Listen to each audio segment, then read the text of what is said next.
Shalom, selamat. Kita ada di dalam kehidupan yang sungguh berbahagia. Ketika kita sudah ada di dalam kehidupan yang penuh hidup bersandar kepada Tuhan. Nah, kali ini kita akan melanjutkan pembelajaran kita, yaitu pembelajaran pendidikan agama Kristen dan budi pekerti di semester genap. Kita akan masuki di dalam pelajaran yang ke-6 dengan tema Mengapa Bergantung kepada Allah. Saya akan membacakan terlebih dahulu tujuan daripada pembelajaran ini. Tetapi sebelum lebih lanjut, kita akan berdoa terlebih dahulu supaya kita membutuhkan Tuhan yang terus membimbing dan menyertai kehidupan kita di dalam kehidupan kita, walaupun sampai saat ini kita masih belajar mandiri bersama-sama. Mari kita bersatu di dalam doa. Bapa di dalam surga, sungguh kami bersyukur, berterima kasih karena Engkau Allah yang begitu mengasihi kami. Engkau Allah yang tidak pernah meninggalkan kami. Engkau sudah menciptakan kami, sudah memberkati kami. Engkau sudah menyediakan segala apa yang kami perlukan. Terlebih khusus untuk anugerah keselamatan yang Tuhan sudah bayar di kayu salib, Tuhan berikan secara cuma-cuma, sehingga kami dapat pada hari ini bukan hanya melakukan kegiatan rutin di dalam pembelajaran agama, tetapi kami juga dapat bersekutu bersama Tuhan, mempelajari kebenaran firman Tuhan. Dan Tuhan, kami juga bersyukur atas kesehatan yang Tuhan beri kepada kami ketika saat ini mungkin masih banyak orang-orang yang sedang sakit, khususnya terkena COVID. Kiranya Tuhan Engkau menolong mereka. Dan kami saat ini terus berdoa supaya Tuhan terus menjaga kehidupan kami masing-masing di rumah masing-masing, belajar masing-masing sendiri, supaya kami dapat terus menjadi anak yang bertumbuh baik secara pikiran, akhlak, terlebih khusus secara rohani kami bertumbuh untuk memuliakan nama. Terima kasih Tuhan, inilah seru doa penan kami Tuhan, ampuni setiap dosa kesalahan kami, dan biarlah Tuhan pimpin pembelajaran ke depan ke dalam tangan. Di dalam nama Yesus Kristus, Tuhan Juru Selamat yang hidup, kami berdoa dan bersyukur. Amin. Kita akan membacakan tentang tujuan daripada pembelajaran kali ini. Yang pertama yaitu menjelaskan apa alasan manusia bergantung kepada Allah. Lalu yang kedua, membuat tulisan atau karya kreatif yang menunjukkan ketergantungan kepada Allah. Lalu yang ketiga, menuliskan pesan lagu untuk memahami keterbatasan manusia. Nah, pembelajaran kelas 4 kita akan awali dengan kita juga membaca di dalam pembacaan Alkitab. Dipersiapkan Alkitabnya masing-masing. Kita akan membaca di dalam kitab Ayub. Nah, ini Ayub adalah salah satu kitab puisi ya yang ada di dalam Perjanjian Lama. Saya akan membacakan, pembacaannya cukup panjang, yaitu tentang tokoh daripada Ayub. Ayub pasal yang pertama, ayat yang pertama sampai dengan pasal 2 ayat yang ke-10. Kesalehan Ayub dicoba. Ada seorang laki-laki di tanah Uz bernama Ayub. Orang itu saleh dan jujur. Ia takut akan Allah dan menjauhi kejahatan. Ia mendapat 7 anak laki-laki dan 3 anak perempuan. Ia memiliki 7.000 ekor kambing domba, 3.000 ekor unta, 500 pasang lembu, 500 keledai betina, dan budak-budak dalam jumlah yang sangat besar. Sehingga orang itu adalah yang terkaya dari semua orang di sebelah timur. Anak-anaknya yang lelaki biasanya mengadakan pesta di rumah mereka masing-masing menurut giliran, dan ketiga saudara perempuan mereka diundang untuk makan dan minum bersama-sama mereka. Setiap kali apabila hari-hari pesta telah berlalu, Ayub memanggil mereka dan menguduskan mereka. Keesokan harinya, pagi-pagi bangunlah Ayub lalu mempersembahkan korban bakaran sebanyak jumlah mereka sekalian. Sebab pikirnya, mungkin anak-anakku sudah berbuat dosa dan telah mengutuki Allah di dalam hati. Demikian dilakukan Ayub senantiasa. Ayat yang ke-6. Pada suatu hari datanglah anak-anak Allah menghadap Tuhan, dan di antara mereka datanglah juga iblis. Maka bertanyalah Tuhan kepada iblis, "Dari mana engkau?" Lalu jawab iblis kepada Tuhan, "Dari perjalanan mengelilingi dan menjelajah bumi." Lalu bertanyalah Tuhan kepada iblis, "Apakah engkau memperhatikan hambaku Ayub? Sebab tiada seorang pun di bumi seperti dia, yang demikian saleh dan jujur, yang takut akan Allah dan menjauhi kejahatan. Lalu jawab iblis kepada Tuhan, apakah dengan tidak mendapat apa-apa, Ayub takut akan Allah? Bukankah engkau yang membuat pagar sekeliling dia dan rumahnya serta segala yang dimilikinya? Apa yang dikerjakannya telah kau berkati, dan apa yang dimilikinya makin bertambah di negeri itu.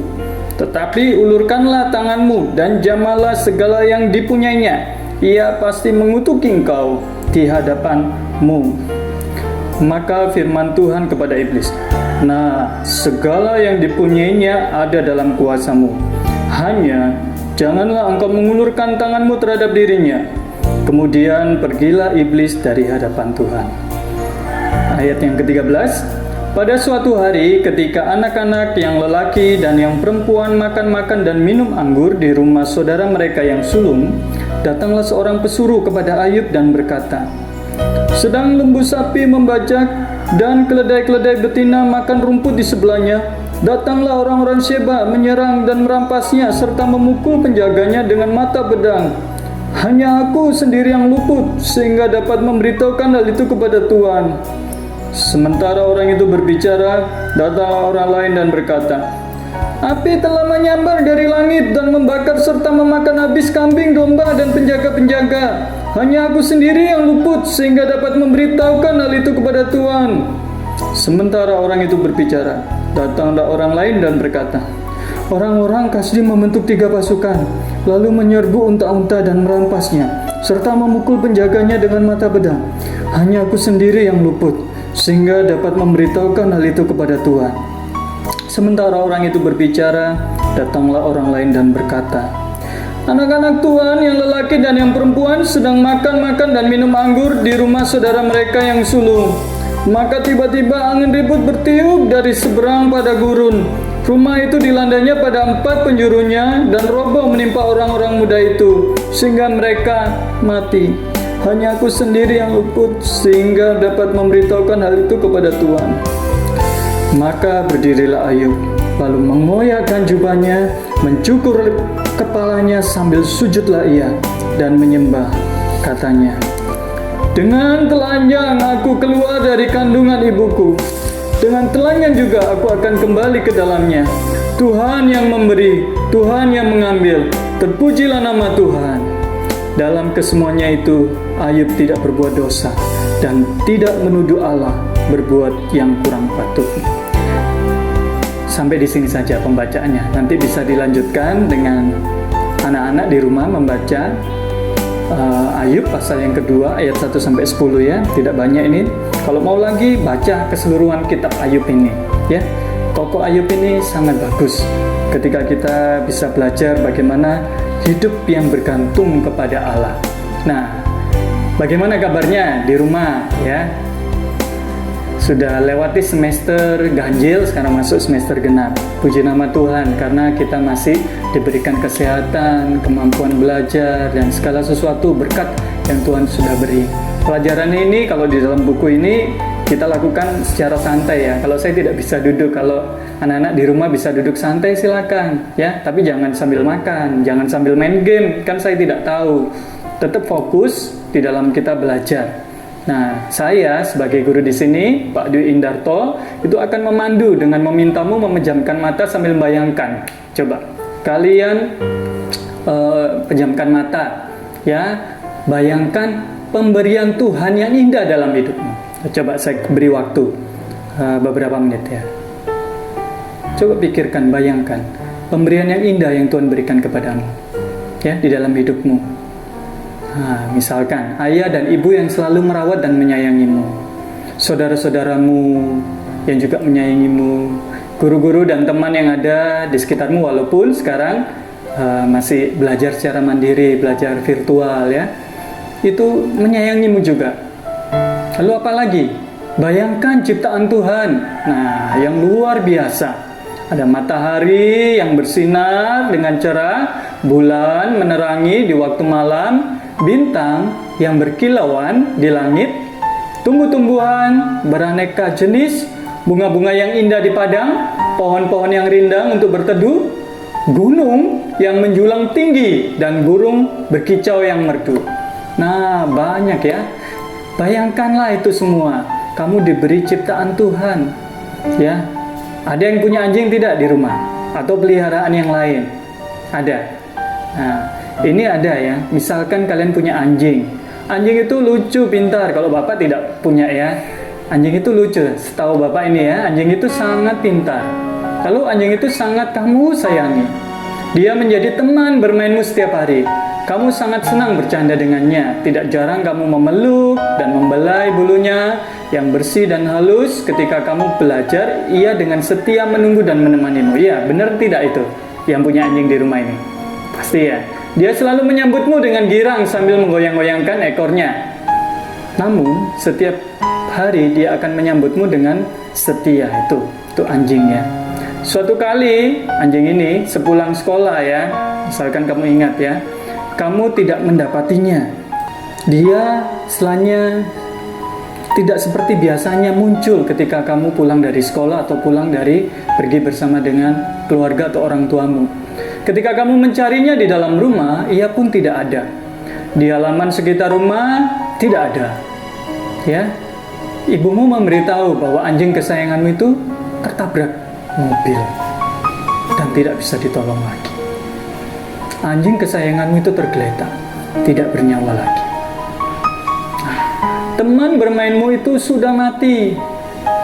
Ya, sambutan girang yang biasa kamu dapatkan setiap pulang sekolah atau pulang dari tempat di luar rumah, ya, tidak pernah kamu temui lagi untuk selamanya.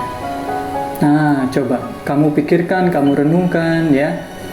Mungkin kamu juga bisa diskusikan bersama teman-temanmu, ya.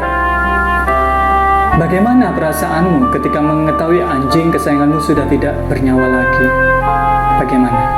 Tentunya sedih, bukan? Pasti ya. Karena kamu merasa kehilangan teman, kehilangan yang biasanya itu menyertai kamu, ya, yang menemani kamu dan yang biasa menyambut kamu. Lalu pertanyaan selanjutnya, dapatkah kamu membuat anjing itu hidup kembali? Bisa? Tentu tidak. Ya, kita manusia yang terbatas. Ya, mengapa demikian? Kalian jelaskan. Seperti yang Bapak tadi bilang, manusia terbatas. Nyawa itu sudah tidak bisa kita ciptakan. Kita bisa menciptakan robot, bisa. Tetapi ketika hewan ataupun manusia itu sudah tidak ada, kita tidak bisa membuat itu ada lagi. Nah, setelah berbagi perasaan dan berdiskusi dengan temanmu atau saudaramu, orang tuamu, ya, keluargamu di rumah, ada pertanyaan-pertanyaan yang perlu kamu juga jawab. Ya, pernahkah kamu merasa sedih, kecewa, atau mengalami penderitaan yang sangat berat? Pernah tidak? Nah, ini kelas 4. Pernah? Sudah ya? Seperti tadi ya, kehilangan teman atau anjing piaraan. Nah, itu ceritakan pengalamanmu ketika menghadapi peristiwa tersebut. Tentunya tidak mengenakan, bukan? Ya. Jadi sangat-sangat pada sesuatu yang hilang, ada sesuatu yang kurang dalam hidup kita. Nah, seperti itu kamu bisa ceritakan. Pada siapa kamu minta tolong ketika kecewa? Nah, ini pertanyaan selanjutnya. Kepada siapa? Mungkin kamu langsung cerita ke temanmu, atau kamu ke papa mama, ya, ke kakak atau ke adik atau ke mana, ke keluargamu yang ada di rumah, ya. Mungkin. Tetapi yang terpenting yaitu bagaimana kita harusnya menceritakan segala suatu hal itu kepada siapa? Kepada Tuhan, ya. Nah, pertanyaan ketiga yaitu bagaimana Allah dapat menolongmu dalam situasi sulit, ya. Ini yang dialami oleh Ayub, ya. Ayub tadi itu mengalami situasi yang juga sulit. Saya coba bacakan di sini ya. Di dalam firman Tuhan, kalian tetap jangan tutup Alkitabnya ya. Alkitabnya di rumah, baik HP mungkin, Alkitab elektronik ataupun buku. Yang buku ini coba dibuka. Situasinya Ayub bagaimana? Anak lelaki perempuannya sedang makan minum anggur, ya, di anak sulung. Tiba-tiba Pak, orang Sheba itu menyerang. Itu masalah yang dihadapi Ayub, ya. Lalu apa lagi? Ada korbannya lembu sapi, keledai penjaga dibunuh, semua dirampas, hilang. Ada lagi datang ya, api datang dari langit. Nah, itu yang dikatakan oleh pelayan selanjutnya. Ya, itu masalahnya, api datang dari langit, tidak tahu dari mana asalnya, siapa yang mengirim. Ya, ternyata ya kambing, domba, penjaga juga hilang, korbannya itu juga. Orang Kasdim itu membentuk 3 pasukan. Dan akhirnya apa? Oh, ini tadi tidak ditahu dari mana api, kalau ini orang Kasdim sudah jelas. Tidak tahu ada iri atau ada apa mereka, pokoknya mereka datang menyerang. Lalu apa? Unta penjaga dipukul dengan mata pedang, semuanya dirampas habis. Lalu ada lagi angin ribut menelan, ya, yang tadi anak laki-laki perempuan makan diserang, tiba-tiba angin ribut, akhirnya menelan anak-anak laki perempuan Ayub saat makan dan minum. Wow, bayangkan dalam satu waktu terjadi bencana yang luar biasa dalam kehidupan Ayub dan semua keluarganya, khususnya anak-anak yang begitu disayanginya itu sudah tidak bernyawa lagi. Nah, itu ya, ini contoh di dalam kondisi yang sulit. Tetapi yang dikatakan Ayub, saya bacakan di ayat yang pasal 1 ayat yang terakhir ya, ayat yang ke-21, yaitu ini adalah suatu ayat yang indah. Dikatakan, dengan telanjang aku keluar dari kandungan ibuku, dengan telanjang juga aku akan kembali ke dalamnya. Tuhan yang memberi, Tuhan yang mengambil. Terpujilah nama Tuhan. Dikatakan ayat 22, dalam kesemuanya itu Ayub tidak berbuat dosa dan tidak menuduh Allah berbuat yang kurang patut. Walaupun Ayub menghadapi situasi yang sulit, situasi yang mengecewakan, situasi yang tidak mengenakan, Ayub tetap apa? Dia berseru kepada Tuhan. Dia tetap melihat Tuhan, bahwa Tuhan berdaulat atas semuanya. Ini bukan sesuatu yang mudah, apalagi kita ya masih kecil ya, anak-anak di rumah masih kecil. Bayangkan hal seperti ini. Coba ingat Tuhan. Tuhan itu sangat mengasihi ya. Kita lanjutkan ya. Ayub adalah orang yang berbudi luhur dan sangat kaya. Ayub tinggal di kota Uz ya, katakan. Ia dan istrinya mempunyai 7 anak laki-laki dan 3 anak perempuan. Ayub selalu berdoa untuk keluarganya. Ayub adalah orang yang paling kaya dan terkemuka di negeri itu. Coba pikirkan, kambing dombanya ada berapa tadi? 7.000 ekor, untanya 3.000, lembu 1.000, keledai betina 500 ekor. Tidak hanya itu, yang memiliki beratus-ratus pembantu, ya, penjaga-penjaga tadi, laki-laki dan perempuan. Ia sungguh kaya. Meskipun begitu, ia tidak sombong. Ia sangat baik dan murah hati. Ia suka menolong orang-orang miskin yang datang kepadanya. Ayub bahagia karena ia mengasihi Allah. Ia tahu dan sadar bahwa semua kekayaannya datang dari Allah. Ia tahu bahwa ia akan aman bergantung kepada Allah. Allah selalu menjaga dia, sebab itu ia sangat berterima kasih. Ayub sungguh saleh dan jujur. Ia takut akan Allah dan selalu menjauhi perbuatan jahat. Bahkan Ayub rajin berdoa, memohon ampun kepada Allah jika anak-anaknya melakukan kesalahan dan berbuat dosa. Nah, ini bacakan tadi ya. Suatu ketika iblis mengatakan kepada Allah bahwa Ayub mengasihi Allah karena ia diberi kekayaan dan hidupnya selalu dimudahkan. Allah yakin akan kesetiaan Ayub kepadanya. Maka Allah mengizinkan iblis mengambil semua berkat yang telah diterima Ayub untuk memperlihatkan kepada iblis bahwa Ayub benar-benar mengasihinya. Dalam 1 hari saja, semua kekayaan Ayub dirampas dan pembantu serta anak-anaknya mati dibunuh. Tentu saja Ayub menangis dan sangat sedih, tetapi ia tetap percaya kepada Allah. Kemudian iblis mengatakan bahwa Ayub pasti akan mengutuki Allah jika kesehatannya diambil. Itu ayat yang selanjutnya tadi. Karena itu, Allah mengizinkan iblis menyakiti Ayub, tetapi ia tidak boleh membunuhnya. Sahabat-sahabat Ayub datang ya, mengatakan bahwa ia dihukum karena dosa-dosanya. Tetapi Ayub tidak setuju dengan pendapat sahabat-sahabatnya itu. Walaupun ia jatuh sakit, diejek teman-temannya, ditimpa banyak penderitaan, dan tidak mengerti apa sebabnya, ia tetap percaya kepada Allah dan kesetiaannya. Sementara itu penderitaan Ayub terus berkepanjangan. Hati Ayub sangat remuk dan sedih. Ia heran mengapa Allah membiarkan semua itu terjadi. Ia merasa tidak bersalah dan tidak berdosa. Ayub jadi penasaran dan bertanya-tanya dalam hatinya, Ia membela diri di hadapan Allah dan berkata, "Berapa besar kesalahan dan dosaku. Beritahukanlah kepadaku pelanggaran dan dosaku itu." Ayub terus bergumul dengan penderitaannya itu. Namun, Ayub sadar bahwa ia bukanlah siapa-siapa hingga ia berhak menggugat atau mempersalahkan Allah. Ayub menyesal dan mengaku keliru. Ia mencabut kata-katanya. Ia pikir bahwa orang yang diberkati Allah tidak mungkin kena musibah.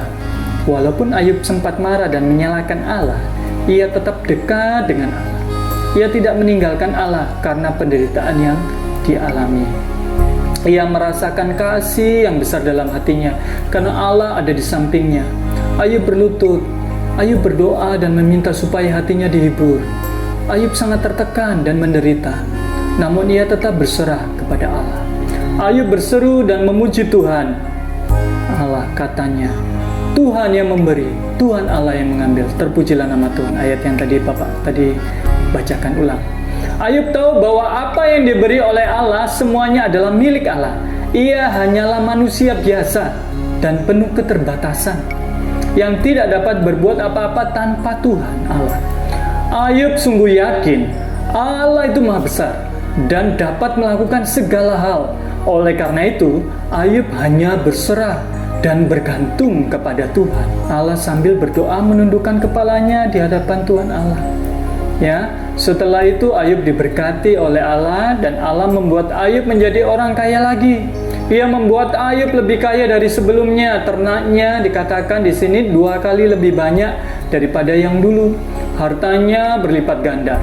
Allah memberi 7 orang laki-laki kembali, 3 anak perempuan seperti dulu, bahkan lebih cantik, ya, paling cantik di negeri itu. Allah memberkati Ayub karena Ayub mempercayainya. Bahkan tatkala kesusahan datang menerpa, Ayub tetap bergantung kepada Allah.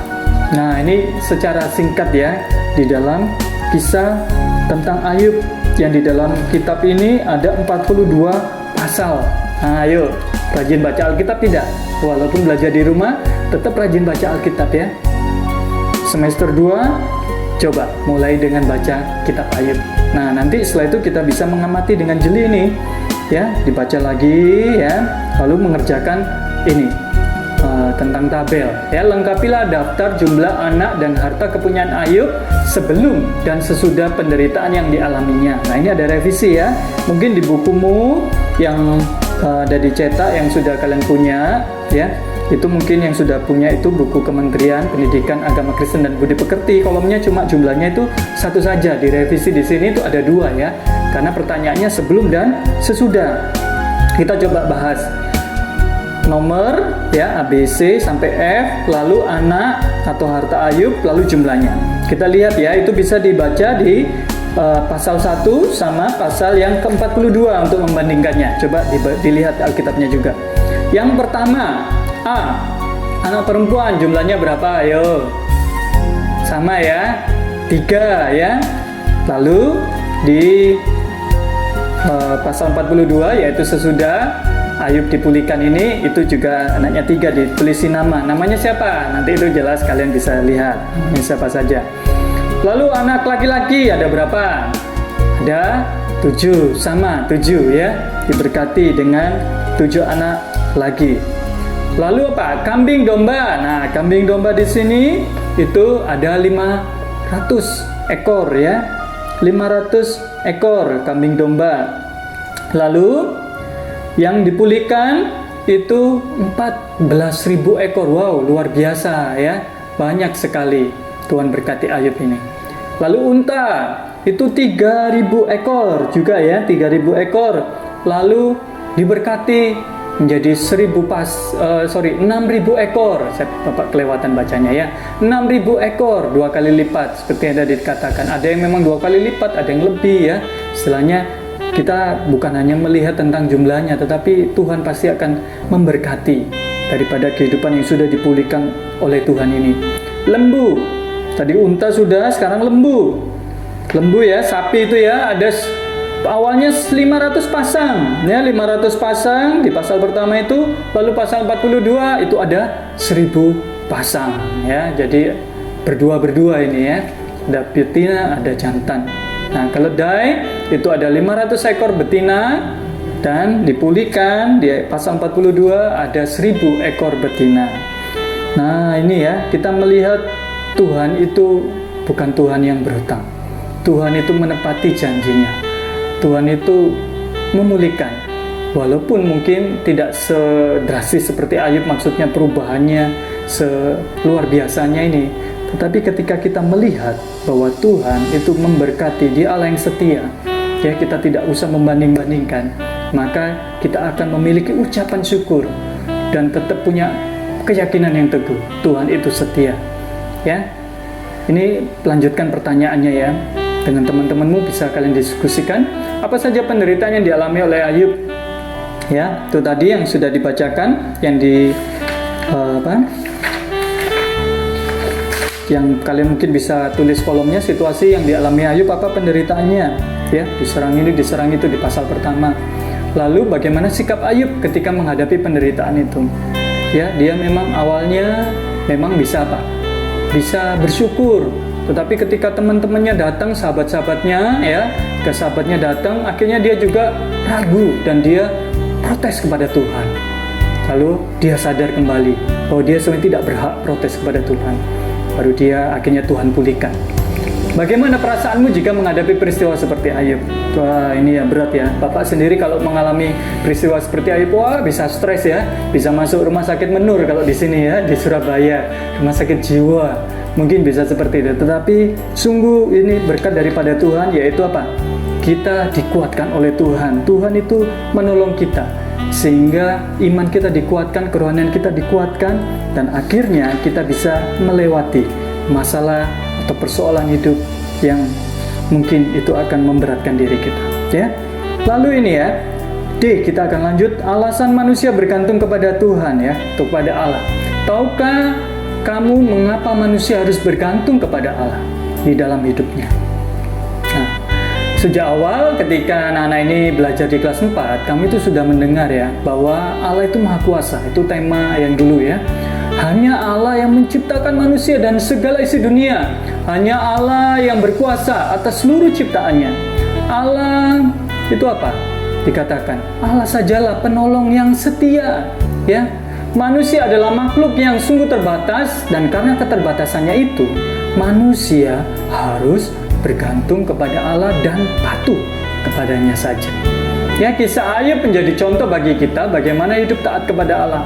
Ayub menunjukkan sikap setia bergantung kepada Allah. Kesetiaannya dan ketaatannya kepada Allah ditunjukkan Ayub pada saat ia bahagia, juga pada saat ia sedih, senang, bahkan menderita. Dia tetap setia. Ayub mempraktikkan hidup yang bergantung kepada Allah karena ia sadar bahwa kekayaan dan semua yang dimilikinya datang dari Allah. Dengan bergantung kepada Allah, ia akan aman dalam lindungannya. Ayub yakin Allah akan terus memelihara serta mengasihi hidupnya walaupun dalam penderitaan sekalipun. Allah menginginkan kita untuk meneladani sikap Ayub. Setiap saat dan setiap waktu hanya bergantung kepada Tuhan. Saat senang, saat susah, hanya mengharapkan kasih sayang Allah. Mengapa? Ya, karena hanya Allah yang sanggup menyayangi dan mencintai kita dengan setia. Tidak ada yang lain. Ada banyak alasan yang membuat kita harus bergantung kepada Allah. Antara lain, karena manusia adalah makhluk yang terbatas tadi. Allah yang telah menciptakan kita, hanya Allah yang menciptakan tubuh kita. Allah yang memberi nafas kehidupan bagi kita, hidup dan mati kita ditentukan oleh Tuhan Allah. Ya, Tuhan Allah penyelamat hidup kita. Cuma Allah yang dapat menyelamatkan kita dari dosa-dosa dan kesalahan. Kita tidak dapat menyelamatkan diri kita sendiri. Allah telah menyelamatkan kita dari dosa-dosa kita melalui pengorbanan Kristus Yesus di kayu salib. Nah, ini pembelajaran yang sangat berharga. Bagaimana kita itu terus harus setia kepada Tuhan. Tuhan Allah adalah penolong kita yang setia. Allah adalah satu-satunya sumber pertolongan kita ketika menghadapi masalah atau kesulitan. Ya, kitab 2 Tawari di dalam Perjanjian Lama juga pasal 14, kitab Tawari 2 Tawari 14 ayat 11 menuliskan, "Tolonglah kami ya Tuhan, Allah kami, karena kepadamu-lah kami bersandar." Segala sesuatu berasal dari Allah, Allah sajalah yang dapat memenuhi semua kebutuhan hidup kita. Hanya Allah yang memberi makanan, minuman, pakaian tempat tinggal, orang tua, saudara-saudara, dan guru juga. Allah juga memberikan alam semesta berserta segala isinya, yaitu matahari, bulan, bintang, dan masih banyak lagi. Semua berasal dari Allah. Hanya Allah yang dapat melindungi kita, memimpin, menghibur, menguatkan, menyembuhkan, menjaga, dan merawat. Seperti yang tertulis dalam 2 Samuel pasal 22 ayat 2-3. "Ya Tuhan, bukit batuku, kubu pertahananku dan penyelamatku, Allahku, gunung batuku, tempat aku berlindung, perisaiku, tanduk keselamatanku, kota bentengku, tempat pelarianku, juru selamatku. Engkau menyelamatkan aku dari kekerasan." Oleh karena itu, kita harus menggantungkan hidup kita hanya kepada Allah. Seperti Allah memberkati Ayub, Dia juga akan memberkati kita. Penderitaan Ayub berat sekali, tetapi Ayub tetap berserah dan bergantung kepada Allah. Hadiah dari kesetiaan, kebergantungan Ayub pada Tuhan Allah yaitu hidup yang lebih berbahagia dari semula. Allah memberi kekayaan yang berlipat ganda kepada Ayub. Hidup Ayub diberkati dengan melimpah. Setiap orang yang bergantung kepada Allah akan diberkati. Ingat ya, berkat bukan hanya sekedar materi, tetapi ada suatu sukacita atau ungkapan syukur yang kita bisa ucapkan kepada Tuhan, karena Tuhan itu sangat setia, memimpin, memberkati, dan menyelamatkan kita. Nah, ada pertanyaan lagi di akhir pembelajaran ini, yaitu mengapa manusia harus bergantung kepada Allah? Yo, mengapa manusia harus bergantung kepada Allah? Ya, karena manusia itu apa? Lemah, ya. Manusia itu lemah, manusia itu terbatas, ya. Karena manusia itu ciptaan, bukan pencipta. Manusia itu diciptakan. Dan manusia dikatakan apa? Membutuhkan Tuhan. Nah, itu ya. Jadi makanya harus bergantung kepada Allah. Nah, yang kedua ini bisa nanti option ya, pilihan kamu, yaitu pilih salah satu tugas saja dan kerjakan ya, jangan tidak dikerjakan. Yaitu apa? Yang A, membuat tulisan atau karya kreatif lainnya ya, menceritakan pengalamanmu bergantung kepada Allah. Ya, kamu buat tulisan ya, cerpen atau ya karya lah ya. Kamu bisa tulis ya, enggak usah banyak, 1 halaman atau apa kamu mau ketik, mau tulis ya, bebas silakan. Lalu yang kedua, membuat puisi. Ya, bisa enggak puisi ya, membuat atau baca puisi tentang apa? Temanya bergantung kepada Allah. Nah, lalu yang ketiga, bercerita dengan menggunakan foto ya. Misalkan kamu punya foto, ini ada beberapa foto. Wah, ini ada kambing domba ya. Ada ini ya. Kamu ceritakan foto atau gambar yang melukiskan pengalaman bergantung kepada Tuhan. Nah, ada beberapa contoh yang Ayub tadi ya. Oh, ini ada unta, ada apa? Kambing domba ini kan bisa. Terus akhirnya ini hilang semua. Terus akhirnya Tuhan pulihkan. Nah, itu bisa. Ya, jangan lupa dikerjakan, nanti kumpulkan ke gurumu loh ya. Jadi ada tugasnya, bukan hanya kita mendengar saja, tetapi tetap tugas dan dikumpulkan pekerjaanmu kepada guru agamamu di sekolah kamu masing-masing. Nah, nanti Bapak Ibu guru akan menilainya dan juga tahu, oh ternyata anak didik saya selama belajar ya mandiri di rumah pandemi ini, oh sudah bisa hidup bergantung pada Tuhan. Hebat, karena Tuhan yang memimpin ya, Tuhan yang menolong pembelajaran kita. Kita akan mengakhiri materi kita akan belajar dari lagu, dan ketika kita menyanyikan lagu Kristen ya, ini lagu sangat bermakna. Jadi lagu yang memberkati kita. Lagu ini lagu yang lama sebenarnya ya. Ini disandur ya, ada di dalam Kidung Ceria nomor 250, 3 bait ya, dari karangan Yamuger ya, buku Yayasan Musik Gereja ini yang merangkum. Akhirnya lagu ini ditampilkan. Nanti kalian coba, Bapak akan sampaikan, mungkin yang sudah tahu bisa mengikuti, yang belum tahu nanti dengarkan supaya kita bisa belajar sama-sama ya. Renungkan bait per bait dari lagu ini. Ini lagunya unik ya. Di sini tidak ditulis notnya sama ketukannya ya. Istilahnya ada berapa ketukan. Tapi lagu ini unik. Yang pertama 3/4 kita akan nyanyikan, referennya kita akan nyanyikan 4/4 ya. Bapak akan coba menyanyikan lagu ini dan kita belajar bersama-sama. Kuperlukan juru selamat ya.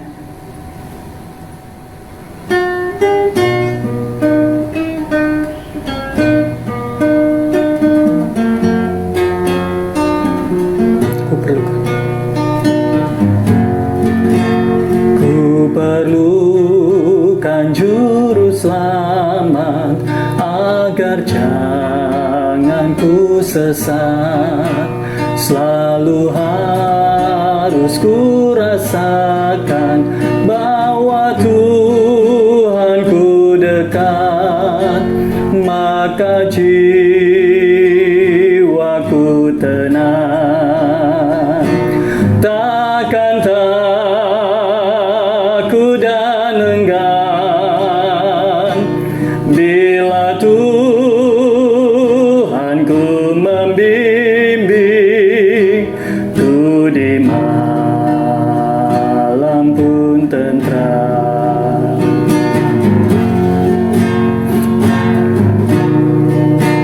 Ku perlukan juru selamat karena imanku lemah. Hiburannya menguatkan, sungguh tiada bandingnya, maka jiwaku tenang, takkan takut dan enggan bila Tuhanku membimbing. Ku di malam pun tentram.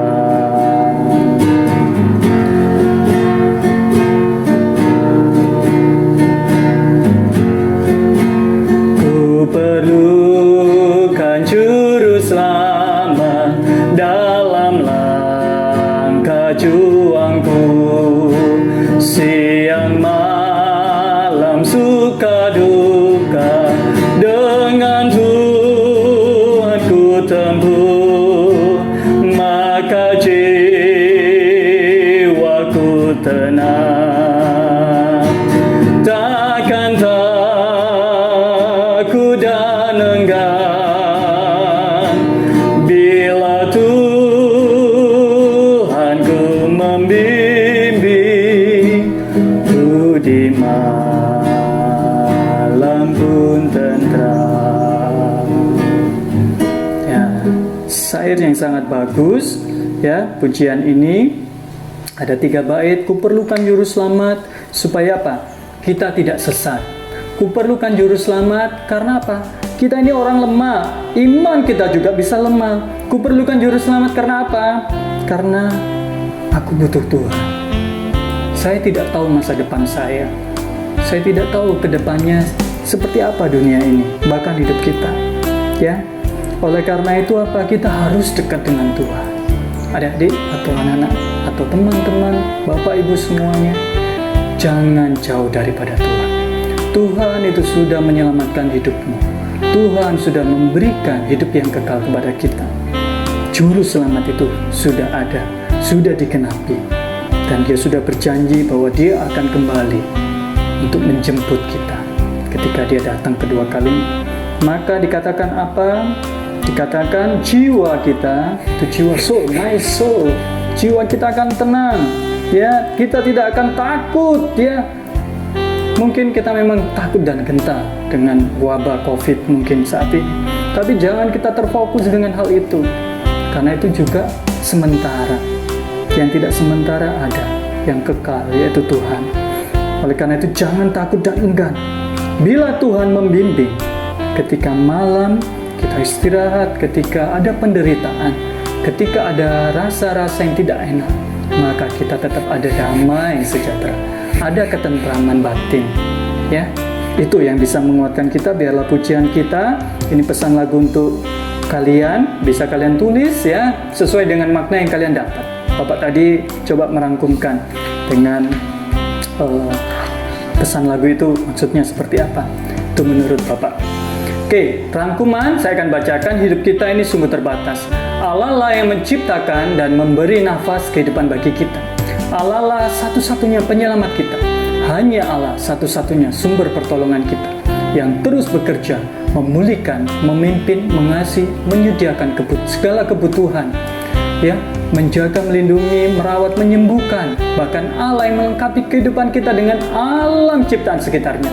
Segala sesuatu datang dari Allah dan milik Allah. Semua alasan inilah yang membuat kita harus bergantung sepenuhnya kepada Allah. Ketaatan dan kesetiaan kebergantungan kita kepada Allah di setiap saat dan waktu akan mendatangkan berkat dan kebahagiaan yang melimpah. Mari kita berdoa. Allah yang Maha Kuasa, tolonglah kami manusia yang terbatas ini agar selalu bergantung kepada Allah. Tambahkanlah iman kami agar kami mampu taat dan setia kepada Allah dalam susah maupun senang. Dalam nama Yesus Kristus kami berdoa. Amin.